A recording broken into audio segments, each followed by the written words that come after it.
Madame, Monsieur, nous voici de retour sur ce plateau pour vous parler des accords de partenariat économique que signent les pays africains avec l'Union européenne.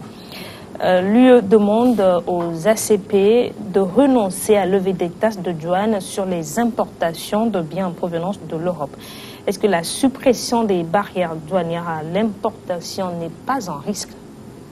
C'est évidemment un gros risque, surtout pour les pays où vraiment les droits de douane constituent une ressource très importante, représentent une part importante des ressources budgétaires. Et l'Afrique en général va perdre beaucoup, mais ça dépend des États. Et malheureusement, d'après les études publiées par le South Center, c'est un organisme officiel basé en Genève qui fait les études sur les pays sous-développés. Le Togo va beaucoup perdre. On estime à quelque chose de 230 millions d'euros à la fin des différentes phases de démantèlement des droits de douane. Et malheureusement, c'est le Togo qui perd le plus. Pourquoi? Bon, ça, je suis pas dans... Je n'ai pas consulté tous les indicateurs qu'ils ont pris en compte pour évaluer cela. Mais vous allez voir que après le Togo suit le Sénégal. Donc, le Togo économiquement, le Togo par rapport au Sénégal. Voilà, et maintenant, on va voir que pour la perte des ressources, le Togo va perdre plus. Bon, je n'ai pas pu évaluer le taux de ces démantèlements sur le budget togolais ou bien sur le PIB, mais vraiment... Mais le Togo ne peut pas trouver une passerelle pour combler ce déficit budgétaire? Oui, bon, en fait, ce n'est pas seulement le Togo qui va... Puisque c'est l'exemple que vous donnez. Oui. De façon générale, quand ils ont vu que cela va peser beaucoup sur les économies, ils ont dit que bon, les États devaient... l'Union européenne, les États devaient renforcer leur système fiscal. Ouais, donc, bon, pour commencer, quand les négociateurs ont vu qu'il y aura vraiment de sérieux pertes, ils ont demandé à ce qu'il y ait une certaine compensation pour commencer. Et ils ont tiré et ils ont obtenu quelque chose de 6,5 milliards d'euros. Mais à l'analyse, finalement, qu'on a vu les différents composants de ce financement, on s'est rendu compte qu'en fait, en réalité, l'Union européenne n'ajoutait rien de plus. C'est en fait une sorte de recyclage du Fonds européen de développement. Donc ça veut dire qu'aujourd'hui, si on pense que c'est à cause des APE qu'on a les 6,5 milliards, c'est tout faux, puisque sans les APE, le FED existe et va toujours pouvoir les 6,5 milliards. On peut parler là d'enjeu double? Qu'est-ce qu'on peut dire? C'est bon. Puisque si vous cherchez aujourd'hui, vous allez voir effectivement, ce n'est pas l'Union européenne, d'après ce que nous avons vu, n'ajoute pas quelque chose au fait. Donc, on peut dire que c'est un jeu double. Bon. Donc, la production... Bon, maintenant, si je vais ajouter, maintenant, à côté de ça, maintenant, ils disent qu'il faut renforcer le système fiscal, la pression fiscale devrait augmenter. Or, en réalité, regardez, ils ont dit que les APE, le démantèlement des droits de douane donnerait plus de pouvoir d'achat au pays. Mais si maintenant, pour compenser cela, il faut augmenter, ou bien il faut avoir une pression fiscale plus forte. Donc déjà, ça enlève du pouvoir d'achat. Donc quelque part, c'est comme si, bon, c'est-à-dire que on refuse de faire payer les droits aux importateurs ou bien aux exportateurs, et c'est nous qui allons encore subir ça. Donc, franchement, on dirait que nous sommes là dans un cercle vicieux total, quoi. Mais quels sont les secteurs, les domaines qui seront le plus impactés? Bon, les domaines qui seront impactés, et d'après ce qu'ils ont dit, ils ont dit par exemple que le secteur agricole ne sera pas c'est-à-dire qu'il n'y aura pas importation, c'est-à-dire qu'il n'y aura pas suppression de droits de douane pour les importations du secteur agricole, puisque en fait c'est dans ce domaine que nous on pourrait être plus compétitifs. Là encore, il y a un problème, puisque l'Union européenne a exclu le secteur agricole de ces négociations-là. Or, l'Union européenne subventionne très sérieusement le secteur agricole. Donc, c'est ces subventions-là qui font que les produits d'agriculture reviennent moins chers et donc déstabilisent nos produits. Ils créent une concurrence déloyale. On pouvait appeler ça concurrence déloyale, mais puisque on ne peut pas négocier ça, on ne peut pas parler de ça, puisque en fait, même à l'OMC, pour les négociations des accords de l'OMC, l'Union européenne a pris soin de réserver ce cas-là spécialement. Mais quand même, ces subventions énormes que l'Union européenne accorde à toutes ces exportations bénéficient à ces produits-là qui vont venir chez nous et perturber nos économies. Des exemples comme ça existe par exemple au Cameroun où la filière avicole vraiment a pâti sérieusement. Ça veut dire que nos États aussi sont appelés à subventionner leur agriculture. Voilà. Effectivement, lorsque vous voyez dans tous les accords de libre-échange, les États prennent soin de soutenir les industries ou les entreprises qui subissent plus de ces libre-échanges. Donc, or, vous allez trouver ça aux États-Unis, en Union européenne, ces mesures existent. Mais nous, est-ce que nos États ont cette capacité de subventionner? La question, est-ce que nos États ont les moyens? Non, ils n'en ont pas. Ils n'en ont pas pour subventionner. Donc, maintenant, ce qui est intéressant, ce qu'on peut quand même... Des mesures voilà. que peuvent prendre nos États. Voilà. Donc, il y a quand même les protéger la production locale. Justement, il y a des mesures de protection. Effectivement, il y a des mesures de protection. Et je peux citer 3. Il y a, par exemple, les droits et taxes de douane à l'exportation que les États que l'Afrique peut taxer aux produits d'exportation lorsque, par exemple, pour ce qui concerne les industries naissantes ou pour les produits ou lorsque, par exemple, l'État a besoin des ressources supplémentaires spécifiques, ou bien lorsque, par exemple, le marché de l'industrie naissante est perturbé. Il y a aussi les mesures de sauvegarde bilatérale également qui permet au pays de suspendre le libéralisme ou bien la libéralisation sur un produit donné. Et ça, c'est renouvelable, c'est 4 ans renouvelable une fois. Et il y a aussi des mesures de protection. Et ces mesures vont permettre de protéger une industrie naissante. Donc si par exemple un produit d'importation en provenance de l'Union européenne perturbe ou bien empêche l'établissement d'une industrie naissante, le pays ou l'Afrique peut prendre des mesures de protection pour une durée de 8 ans renouvelable, je crois. Donc il y a quand même ces mesures pour protéger l'industrie naissante. Donc c'est à nous maintenant de prendre des mesures pour vraiment bâtir cette industrie-là.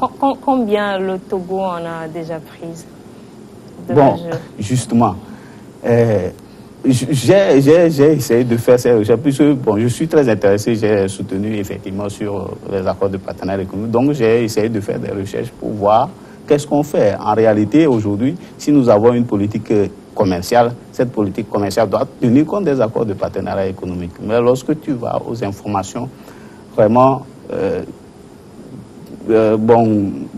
c'est mitigé. Et puis, ceux qui sont vraiment concernés, les opérateurs économiques, ils ne savent rien. Mais ce n'est pas là-bas la faute du gouvernement. Ce n'est pas la faute non plus des organes de soutien au commerce, puisque aux informations, il s'est ressorti que même lorsque les opérateurs économiques sont invités pour prendre connaissance de ces accords, rarement ils viennent. Mais qu'ils le veuillent ou non, il n'y a pas que les APE. Il y a l'intégration africaine, la mondialisation, tous ces dispositifs aujourd'hui qu'on ne peut pas nier, vont avoir des effets sur l'économie. Donc ils sont obligés d'avoir la notion du marketing global. Aujourd'hui, vous ne pouvez pas dire que vous êtes là, vous êtes national, vous avez bien occupé le terrain et puis donc vous êtes à l'aise. Non. vous êtes menacés, que vous le veuillez ou non. Pas l'intégration africaine seulement et pas la mondialisation. Donc, on doit qui vont impacter, qu'on le veuille ou non, nos économies.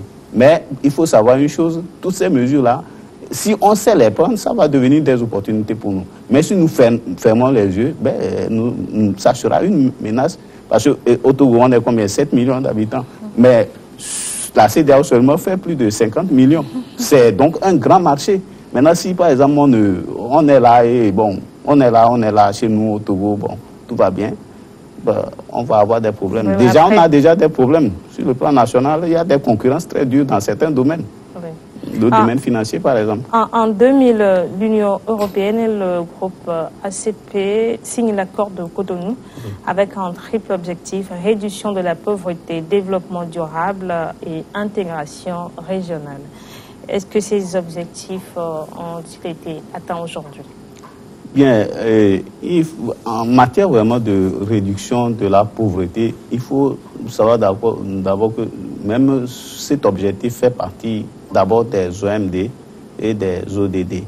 Et aux dernières nouvelles, en fait, pour ce qui concerne les informations que j'ai eues par l'application des OMD, effectivement, dans d'autres pays, il y a eu vraiment des effets favorables. Les mesures prises, les politiques mises en place ont permis de réduire le nombre de pauvres de moitié. Mais en Afrique, ce nombre a été effectivement réduit légèrement. Et le taux de pauvreté a été réduit, mais au même moment, on a assisté à un doublement du nombre de pauvres.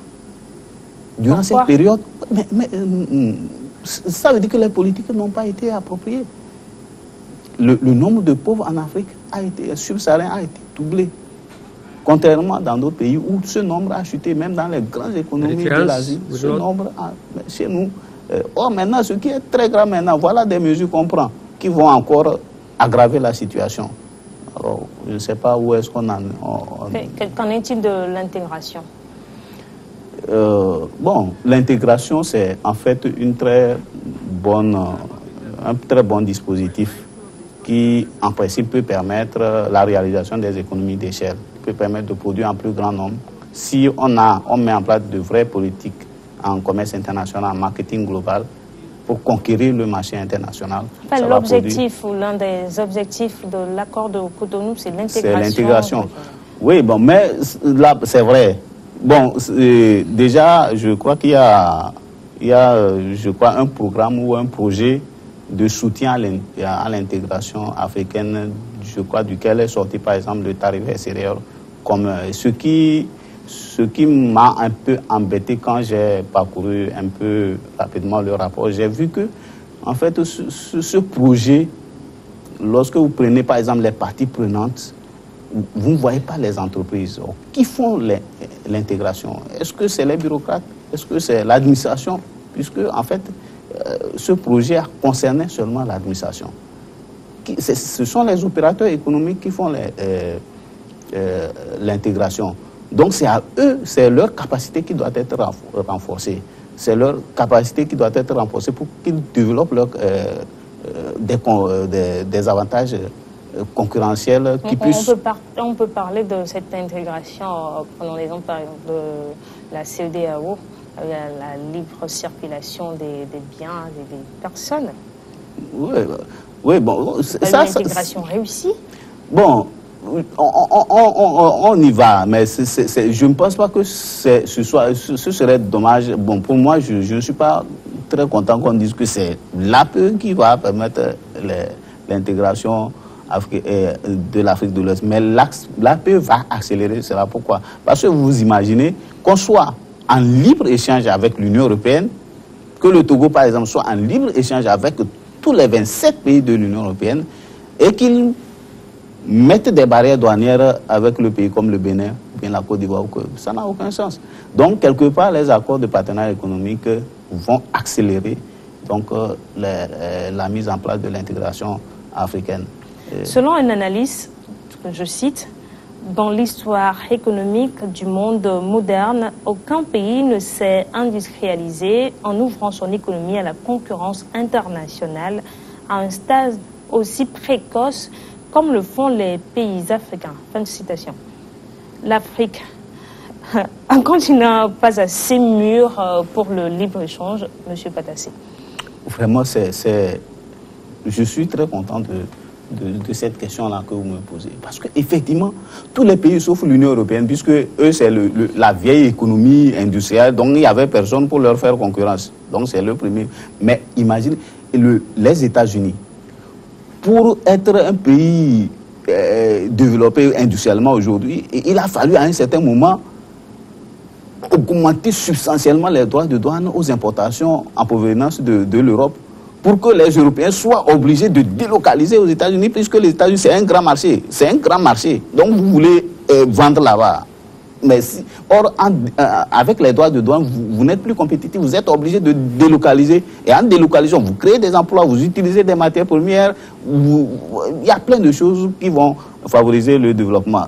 Récemment encore, le Brésil aussi, mais c'était pas possible d'entrer au Brésil, d'importer au Brésil. Les droits de douane étaient terribles au Brésil. Et ça a permis à un certain moment quand même l'essor du Brésil. Ça a été le cas au Mexique. Malheureusement, l'ALENA est venue démanteler tout ça et le Mexique aujourd'hui a des problèmes. Ça a été aussi le cas dans les pays de l'Asie, au Japon, en Corée, tout ça là. Mais attention, si vous importez quelque chose seulement, vous êtes... C'était terrible. Et c'est ça. Donc l'Afrique n'est pas prête pour le... Non, en réalité, si on veut faire un développement industriel, l'économie doit être protégée. Ça, c'est-à-dire que nous sommes qui pour faire exception. Puisque si vous êtes menacé, vous ne pouvez pas être compétitif. Mais malheureusement, on constate que l'Afrique a toujours été un pays, un continent ouvert. Après la colonisation, le contact avec l'Union européenne a été maintenu. Donc, ces accords-là, quand même, ont fait que... Entre-temps, même dans les accords de Lomé, je crois, il s'était prévu l'industrialisation de l'Afrique. Mais on ne sait pas pourquoi ça a été abandonné. Une dernière question pour finir rapidement. Oui. Comment les pays africains peuvent réussir à se développer de manière significative dans un contexte de coopération avec l'Union européenne? Oui, il y a des conditions, il y a des bases. Bon, il faut reconnaître qu'aujourd'hui, les trois phases de développement, ou bien les trois secteurs d'activité, d'abord l'activité de base, c'est l'agriculture, les matières premières extractives sur lesquelles on ne travaille pas mal. La deuxième phase, c'est l'industrialisation, donc la transformation des matières premières et des produits agricoles. Et la troisième phase, le secteur tertiaire, la commercialisation, le commerce des services. Bon, il faut reconnaître qu'aujourd'hui, nous pouvons dire qu'en Afrique, on a raté l'industrialisation, puisque les derniers rapports de l'ONUDI et de la CNUSED parus en 2011 disent que, par exemple, la part de l'industrie africaine ne représente qu'1%. Et par conséquent, elle ne peut objectivement penser pouvoir lutter contre la pauvreté. Mais l'information intéressante aujourd'hui, c'est que le secteur des services est devenu un élément important. Beaucoup de pays aujourd'hui se développent avec le secteur des services. Donc, que c'est une opportunité. C'est une opportunité, mais seulement le secteur des services, ça nécessite de la haute compétence. Là-bas aussi, c'est de la haute compétence. Donc, toujours, la vraie base du développement, c'est l'éducation. Mais l'éducation volontaire, si par exemple, on laisse l'accès à ces hautes performances intellectuelles au privé. Combien, toi et moi, on a de l'argent pour investir et obtenir ce genre de compétences? Malheureusement, nous sommes pris par le temps. Ce sera tout pour échange aujourd'hui. Merci, Constant Patassé, d'être passé sur ce plateau. Vous êtes consultant en commerce international. Merci également à vous qui êtes restés à notre compagnie. À bientôt pour un nouveau numéro de Échange.